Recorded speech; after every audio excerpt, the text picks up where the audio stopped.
Rammohan BJP నుంచి ప్రముఖ న్యాయవాది రెబల్ క్యాండిడేట్ పూర్తి మద్దతు తెలుపుతున్నారు.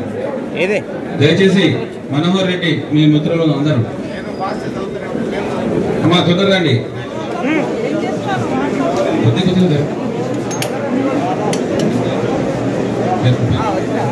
సోను, విష్ణు, రాజు, వేణు, మోహన్ రెడ్డి. అయ్యా కేంద్ర మంత్రులారా, నిజంగా మీకు ఓట్లు కావాలంటే, నిజంగా హైదరాబాద్ ప్రజల మీద ప్రేమ ఉంటే ప్రభుత్వ రంగ సంస్థల ప్రైవేటీకరణ ఆపేస్తాం, ఓడిఎఫ్ భూములు అమ్మము, ఎల్ఐసిని ప్రైవేట్ పరం చేయము, డిజిన్వెస్ట్మెంట్ శాఖను మూసేస్తాము అని ప్రజలకు మాట ఇచ్చాడు. మాకు మాటలు కాదండి, మాకు యాక్షన్ కావాలి, నిజాయితీ కావాలి. మీకు నిజాయితీ ఉంటే హైదరాబాద్ వరద సాయం ఏం చేస్తారో చెప్పండి.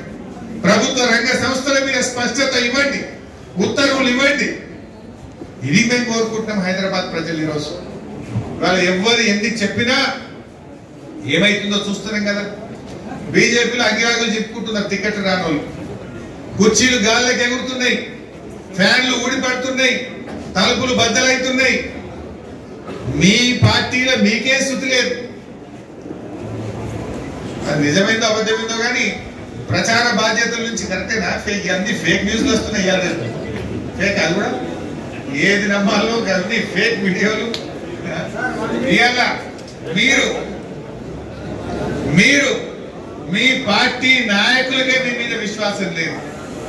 మీరే మీకు ఉన్న ఒకరిద్దరు ఎమ్మెల్యేలే మీ మీద ఆరోపణ చేస్తున్నారు కదా. రాజాసింగ్ ఎమ్మెల్యే గారు నియోజకవర్గ నాయకులు మాట్లాడిన వీడియోలు చూసినాం. మా ఎమ్మెల్యేలు అని చేస్తున్నారు, మమ్మల్ని నొక్కేస్తున్నారని మాట్లాడుతున్నారు. మీ నాయకుల మధ్య, మీ కార్యకర్తల మధ్యనే మీకు సమన్వయం లేదు. మీకే శృతి లేదు. మీరు హైదరాబాద్కి ఏం చేస్తారు? ప్రజలకేం సేవ చేస్తారు? మీ పార్టీలోనే మీరు ఒక తాటి మీద నడవలేని వాళ్ళు రేపు హైదరాబాద్ నగరాన్ని ఎట్లా నడపగలుగుతారు, హైదరాబాద్ ప్రజలకు ఎట్లా సేవ చేస్తారో సమాధానం చెప్పాలని చెప్పి కోరుతూ జై తెలంగాణ.